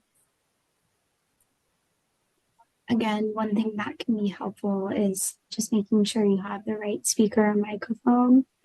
And we're going to have one of our Zoom technical specialists message with you and see if we can get that audio issue figured out. I know this might not be the easiest thing, but we also do have that phone number up on the screen. And we could have you call in with that number and that meeting ID if we're still experiencing audio issues. We'll just give it a moment here. This is our last group of pre-registered commenters. So we'll give it a moment and just see if we can get them connected to audio.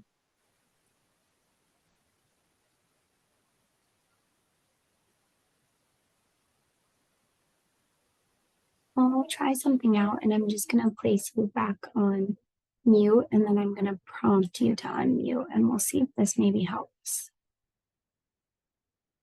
You should see something on the screen. Hi there, can you hear us?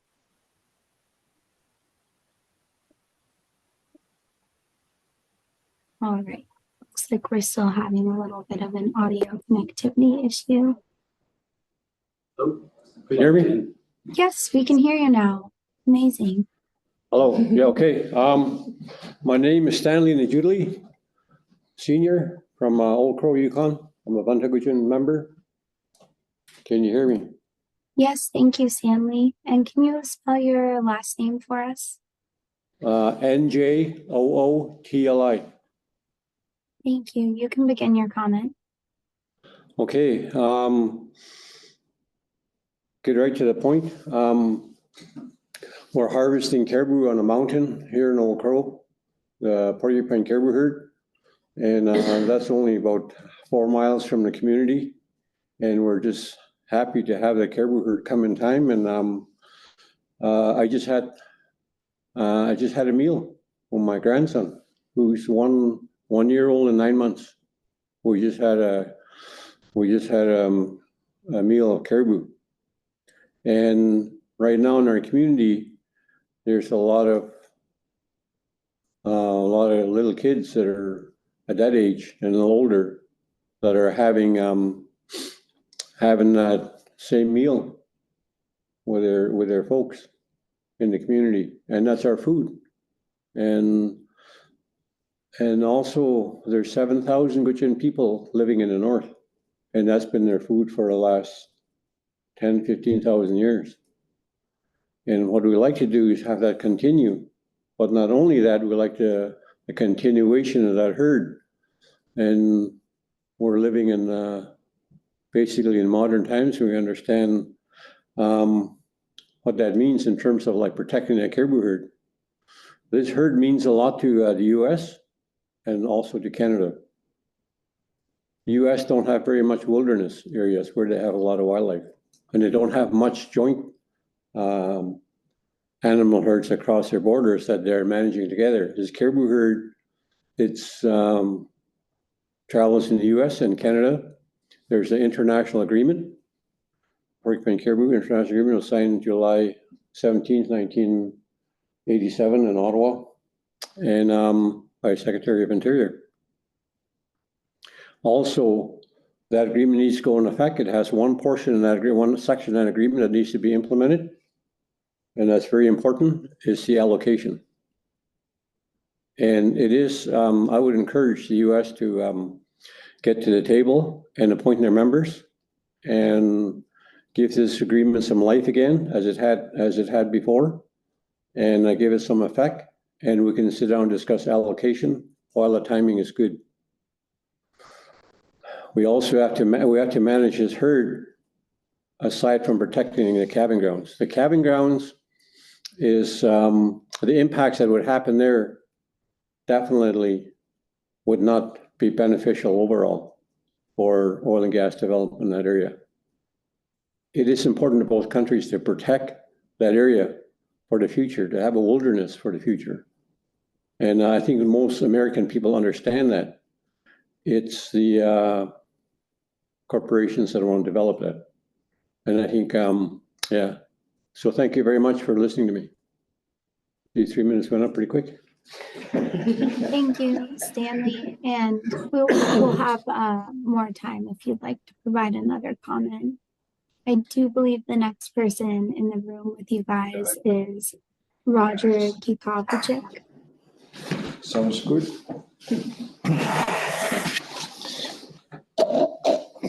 Hi, Roger Kikovichik.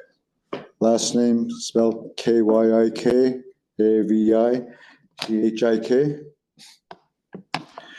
And I'm from Old Crow, known as the Gwich'in First Nation. And I was born and raised here.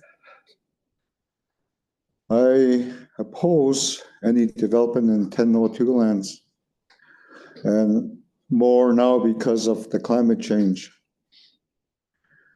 As a previous speaker was saying, that we are harvesting caribou now, and I have 3 grandsons, two to 6.5 years old. When I return home from the hunt and made a meal for them with fresh caribou, and you can see the excitement and how much they're going to enjoy this meal of caribou. And what I cooked that evening was certainly not enough for my boys. They're certainly a big eater when it comes to caribou. The climate change that we are seeing now, we had witnesses for over 10 years in our community. And we see the kind of impacts that it has on our livelihood. But with developments such as oil and gas drilling in the Kevin ground, and with climate change, we'll have the biggest and the greatest impact on a herd of 200,000. And not only that, with all other species that are using the 1002 lands for birthing grounds. When I harvest a caribou, the first thing that came to mind was that my grandchildren and my children will certainly not go hungry this winter, because that will subsidize the cost of living that we are facing here today. With development in the 1002 lands and with the climate change, we'll certainly have the greatest impact on our livelihood, and we'll have no other subsidy to subsidize our food costs here or our way of life. And I feel sad and a bit angry to think about that my grandchildren will certainly go hungry. I think if that area is destroyed, we possibly looking at a third world country in our own territory. Back in 70s, the Berger Inquirer came in here to hear from our people in regards to the pipeline that's going to go down the Mackenzie. And the very people that spoke at that hearing are passed on now, but spoke very strongly about the future generation. And those generation are the ones that's harvesting now, and I'm one of them, along with my brothers and sister. So that's what we're doing today, is to really secure the future of our children, and not to see this area to be destroyed in any way. Thank you for the time. Thank you, Roger, for your comment. While we have you guys on or off mute, just like to see if there's anybody else in the room with you who'd like to provide a comment, since we've reached our end of our list of pre-registered commenters.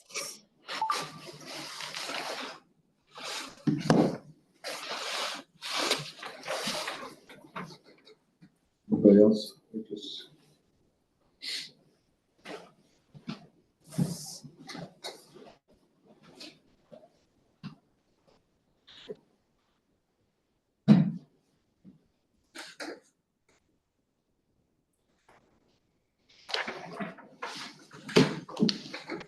Hello, can you hear me? We can hear you, yes. Hi, it's Liz Staples, Lizstaples. Thank you, Liz. You can begin your comment. I'm working as Caribou Coordinator for Vantakwichin Government, so I just wanted to add something to which our elders were speaking about earlier regarding the agreement between the Government of Canada and the Government of the United States on the conservation of the porcupine caribou herd that was signed in 1987. So the agreement acknowledges the custom and traditional use of the herd by people in the Yukon, Northwest Territories, and Alaska. And it specifically states that users of the herd in these areas should be participating in the conservation of the herd and its habitat, and that the parties will ensure that the porcupine caribou herd, its habitat, and interest of users of porcupine caribou are given effective consideration in evaluating proposed activities within the range of the herd. I just wanted to highlight those specific statements within the agreement, which have not been adhered to or followed, I guess, in this process. No consultation has happened with Vantakwichin First Nation or Vantakwichin government, and this is something that we raised throughout the initial environmental impact statement process and are having to raise again. We have sent correspondence into Secretary Holland and the Bureau of Land Management from the chief of Vantakwichin First Nation requesting for direct consultation. So I just wanted to highlight those. Thank you. Thank you for your comment, Liz. Is there anybody else with your guys' group tonight who would like to comment? No, that's everyone. Thank you. Okay. Thank you guys so much. We're happy that the audio was able to work for you guys. We'll go ahead and place you back on mute. And at this time, we've reached all of our pre-registered commenters. Those are the folks who checked the yes box when asked if they'd like to comment when registering for the meeting tonight. So at this time, we're going to open up the meeting to anyone else who might like to provide a comment, regardless of whether you've already done so. I do see we have another hand raised from the Vantakwichin Nation, First Nation, my apologies. So we'll go ahead and unmute you just in case someone else has decided they'd like to comment. You're able to hear us now? You should be unmuted. And just in case you're having trouble with the mute feature, I'll go ahead and ask you to unmute. Hi there. Is there anyone else who would like to comment? Yes, I'd like to comment some more. My name is Stan Utley Sr. again, for the record. Thank you, Stanley. Go ahead. Yeah, if we go back a number of years and all the effort that's been made to protect the Porcupine calving grounds, I think it's continuous. And when we started off from 1988 to now, our goal was to have an all-time wilderness protection for the calving grounds, the 1002 lands. That's what our desire was. Because we've done our part on our side. We have worked and put our efforts forward, and we protected the range of the Porcupine caribou herd, which is Crow Flat area. We got that area made into a park, and as VGFN, we own part of that land out there, and it has the same guiding principles as the park, and also the Inuvialuit people also protected their portion on the height of the land flowing north as a park also to protect have an area protection for the caribou herd. And that caribou herd is using that area right now. That whole area has been used by the Porcupine caribou herd for the last 12 years. They're wintering up there and they're having their summer range up there at the same time. So it's very important. So I think, the elders guided us in the past to do that. So that's what we did, protect that area protected. And they knew the importance of protecting that area for the caribou. And I think also we can also call that Porcupine caribou herd the Porcupine River caribou herd. That's basically what it was supposed to be originally, and we'll probably continue with that. So there would be much clearer understanding as to what we're protecting here for the future. And the use of that herd and the harvesting of it, that is not totally protected at this point. And that's my interest in doing so under the international agreement. And also within Canada, on the management, there is no wasting of caribou meat. So, and we definitely have a strong conservation principle for the Porcupine caribou herd and management on our side of the border. So, in the future, we need that for because of the agreement itself, which is probably paramount to any other legislative processes that you have over there. So, therefore, we need to give life to the international agreement. to carry out those guiding principles it has in there, and the stipulation of having the allocation for both countries. So I think that needs to be worked out, and I think for the future, and I think that there's got to be some process or some accountability by both countries to make that agreement work. And at one point in time, it did work, and they had members on there, and I think it's time to do it again. So, and also the harvesting. Well, the only reason there's very little harvest of that is the caribou, just by the geographical location, a very complicated place to get to, where the caribou are wintering and having the range for the winter and the summer. It's hard to get to by airplane or transportation. So just by the geographical location, they're protecting themselves.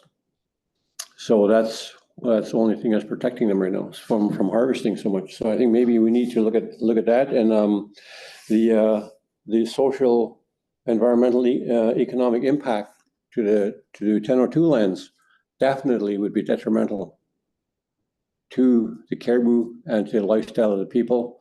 And the amount of oil that's in there that's been justified as only about 6 months worth of oil for the U.S. And I don't think that's very beneficial to the U.S. or to Canada. And there's a number of people that understand and know that the U.S. has very little wilderness left in their whole country. And this area needs to be protected for the use of both countries for the future generations to come. And protect that area. And that's what I would like to say. Thank you very much for listening to me. Thank you again, Stanley, for that comment. We'll go ahead and place you back on mute. And a reminder that at this time, we've opened up the meeting to anyone who would like to provide a comment, regardless of whether you've already done so or not. So we'll be looking for hands raised. I do see we have another hand raised, so I'll move to them in a moment. But if you'd like to provide a comment, please raise your hand and we'll move to you next. With that, I'll go ahead and move to our next person with the hand raised, which is Lawrence Fox. Hello, can you hear us? Hi there. Yes, it's CPAWS Yukon here again with Lorraine Nitro, and Lorraine has something that she would like to say, please. Thank you.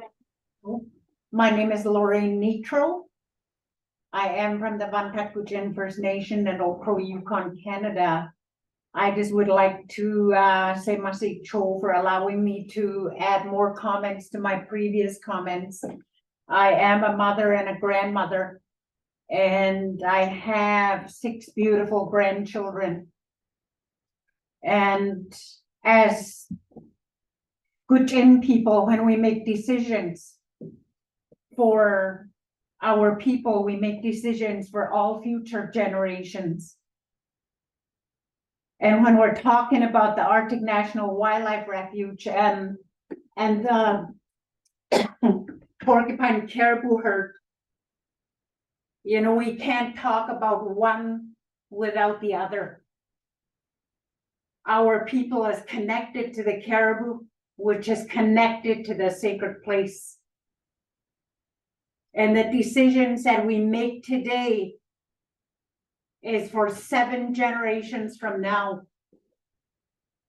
And when the Western world try to give us alternatives to choose from, that's never going to work for our people, it's never going to work for our future generations, then there is an issue right there.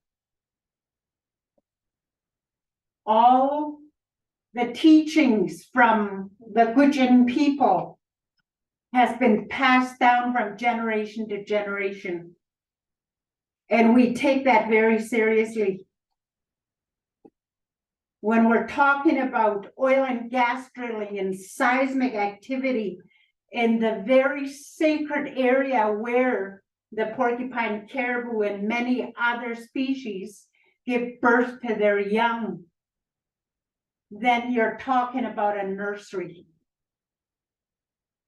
A nursery, much like us mothers that take care of our families and our nations and our communities. So there's no difference. And we're protective as mothers over our babies, over our grandchildren, over our community, over our nation. And what is happening here is very, very unfair. Our way of life, our Gwich'in way of life is being threatened. If there's oil and gas development in the Arctic National Wildlife Refuge, it's going to destroy the Gwich'in way of being. It's going to destroy who we are as a people. We were born and raised to be land protectors, stewards of our lands by our grandmothers and our grandfathers, so that future generations of our people may live. And I just want to say thank you, Masi Cho, for taking the time to listen. Thank you. Thank you again for your comments, Lorraine. We'll go ahead and place you back on mute. And we'll move to our next hand raise from Kat Haber. Kat, I'll go ahead and unmute you now. Thank you so very much. I too am a grandmother and a great grandmother.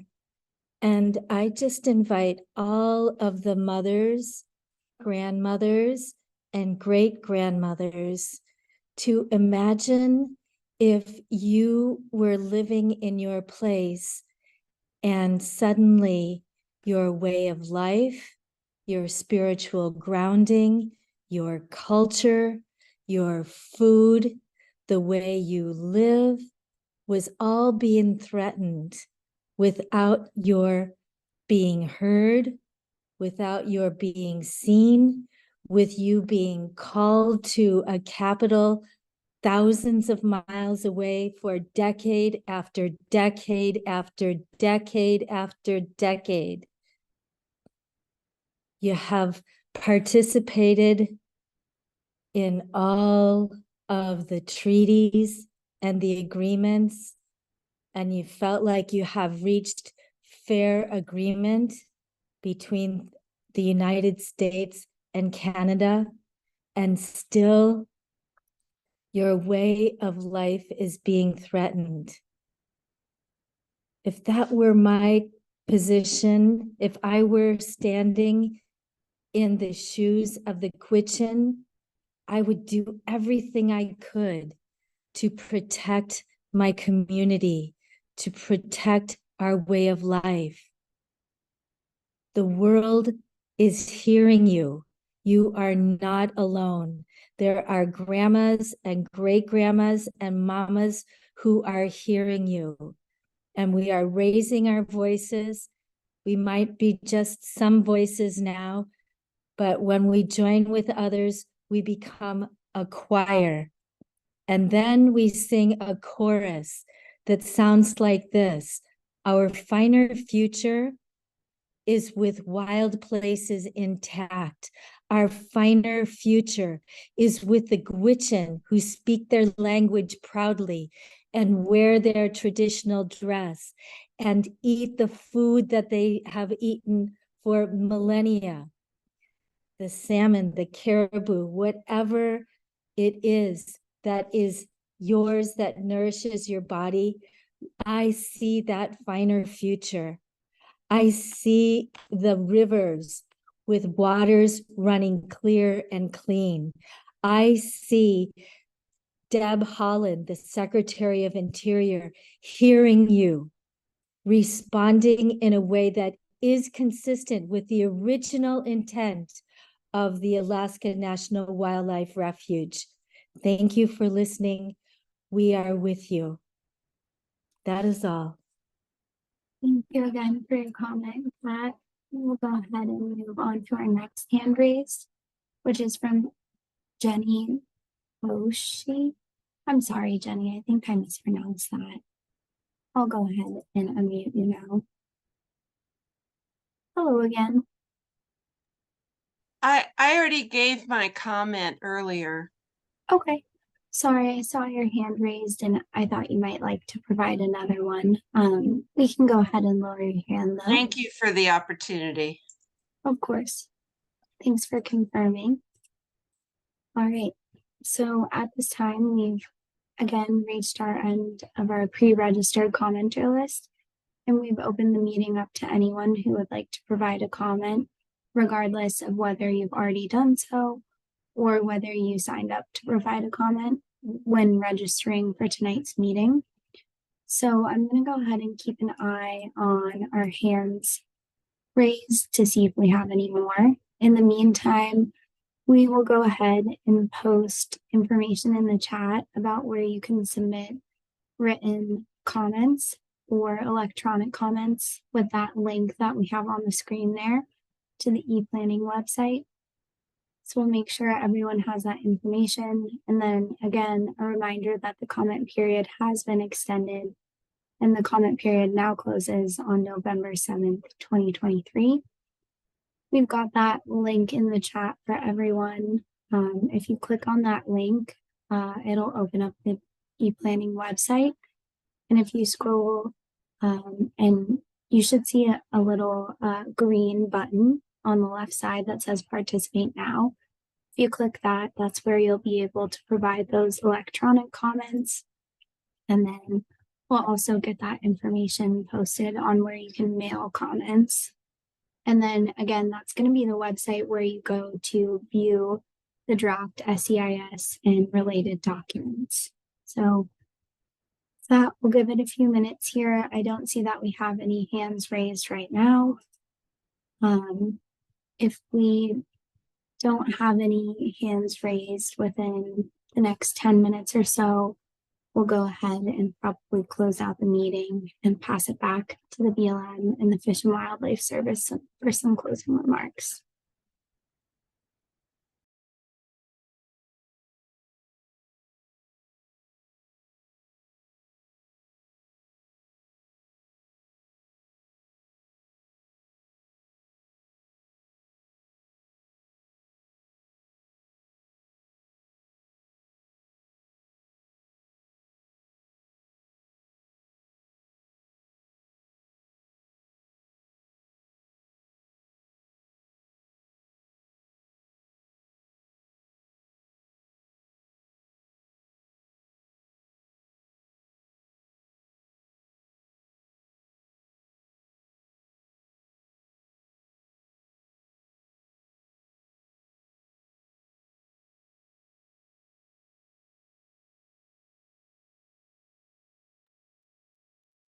Right, we don't see any hands raised right now, but just a reminder, if anyone would like to provide a comment, please access that raise hand feature.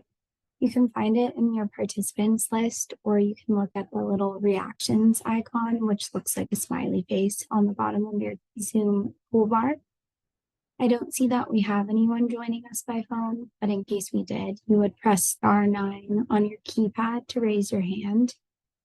And once you have your hand raised, we'll get you unmuted and you can provide your comment. Again, we will be on for the next 6 minutes or so before we close this meeting out.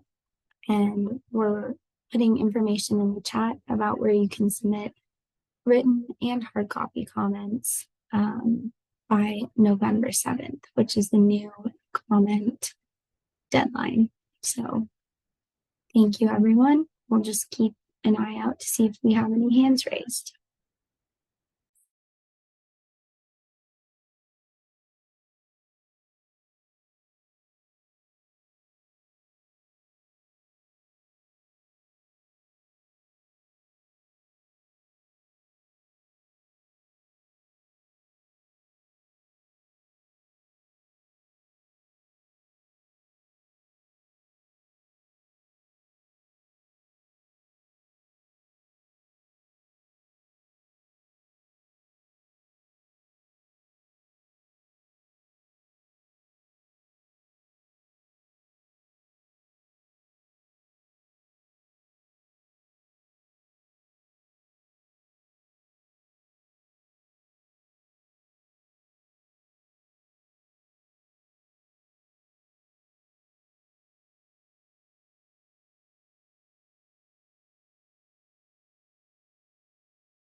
All right, we don't have any hands raised at the moment, but just a reminder to folks that will be on for the next 5 minutes or so, ready to accept any verbal comments you might have.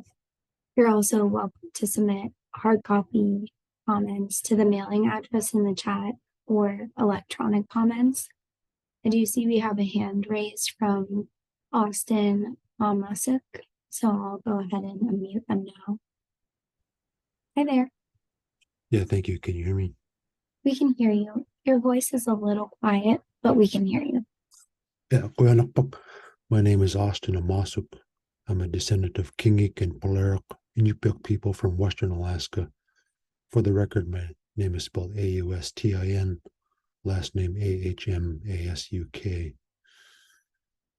There's a very unsettling truth that has become quite apparent in this public hearing, and that is the policy of the United States toward its first people. And it's very clear that the policy has been disenfranchisement and displacement of Alaska Native people and their connection to the land. Unfortunately, the subsequent laws and policies of the United States have not done a very good job of redressing or addressing these injustices that we have experienced. And for us, it really entrenches and details this huge grand theft of our lands. It's really critical that this past is acknowledged, but it's also something that the United States must address and rectify. We as Alaskan people have very little hope that there will be a rectification of past injustices. And this oil and gas leasing program and the SEIS makes pretty clear that there's a huge environmental cost of oil and gas exploration. It will result in significant habitat destruction, significant soil erosion, and water contamination. And these are facts that are not just hyperbole or rhetoric. They can be taken from the Alaska Division of Oil Spill Response own data, the data from the files of BLM, as well as the data from the files of the Alaska Department of Environmental Conservation. These lands are essential for these terrestrial ecosystems, for indigenous people, as well as fish and wildlife. And in our pursuit of fuel, oil and gas, and despite the good intentions that there might be of these oil and gas companies and even of the BLM in offering these leases, these oil and gas leases chip away at the environmental integrity that we want for these lands. I fear that there will be a terrible ecological imbalance as we, explore these lands and possibly develop these lands with very intrusive infrastructure. We know, the BLM knows, the state of Alaska knows, the Intergovernmental Panel on Climate Change knows that as we burn fossil fuels, we are simply creating more greenhouse gas budget, a higher greenhouse gas budget, creating more greenhouse gas emissions, and this is leading to global warming. These are from the files of scientists that have been on record, and we know that this relentless pursuit of oil and gas is simply fueling a catastrophe that happens more frequently and happening with more destruction. I strongly urge the BLM to not allow oil and gas leasing in this area. Thank you. Thank you for your comment, Austin. Go ahead and place you back on mute. And we'll just see if there's any last commenter who would like to speak tonight. Otherwise, we'll go ahead and close out the meeting. And just a reminder, we put the ePlanning link in the chat. That's where you can submit electronic comments. And if you'd like to submit hard copy comments, we have that mailing address in the chat as well. All right. I don't see any hands raised. So I think we'll go to the next slide. All right, up on this slide, we have the BLM project managers and the Fish and Wildlife Service project manager for this project and their contact information. To review, the draft SEIS and associated documents, you'll access that ePlanning link up on the screen. That's also where you can submit comments. As a reminder to everyone, comments should be submitted by November 7th, 2023. That is a new date. The comment period has been extended. And just a reminder to folks that we'll also have one more virtual public meeting, and that will be on October 17th.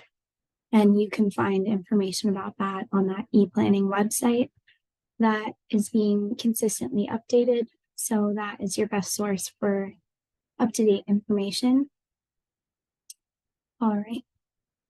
With that, I think we'll go ahead and just thank everyone for your participation and taking the time to comment this evening. We greatly appreciate it, and we hope to hear from you soon. Have a great night.